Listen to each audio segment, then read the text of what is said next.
আসসালামু আলাইকুম। জি, সুপ্রিয় শিক্ষার্থীরা, তোমরা নিশ্চয়ই দেখতে পাচ্ছ যে মাইক্রোসফট এক্সেলে কীভাবে আমরা একটা অ্যাভারেজ বের করব। ধরো মিস্টার এক্স বা কয়েকজন স্টুডেন্টের নাম লিখেছে। আদিবা সে ইংলিশে 80 পেয়েছে, বাংলা 60 পেয়েছে, সায়েন্সে 60 পেয়েছে এবং ম্যাথে 81 পেয়েছে। টোটাল নাম্বার সে পেয়েছে 281। এখন এই যে তার সাবজেক্ট চারটা সাবজেক্টের মূল্য অ্যাভারেজ নাম্বার সে কত পেয়েছে সেটা আমরা বের করব।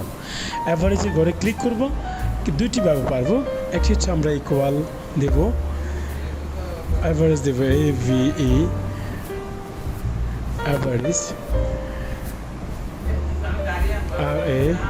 RAGE average, average first bracket. ওই যে আমরা যেটা ক্লিক করব প্রথমে এটা, তারপরে যে টেনে এই কোন সাবজেক্টগুলো, এই চারটি সাবজেক্ট দিয়ে ব্র্যাকেট ক্লোজ করব, ঠিক আছে, এন্টার দেব।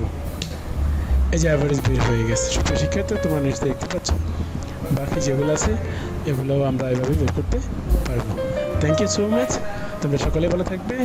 ভালো লাগলে শেয়ার, লাইক এবং সাবস্ক্রাইব করে সঙ্গে থাকার জন্য অনুরোধ জানাচ্ছি। আসসালামু আলাইকুম রহমতুল্লাহ।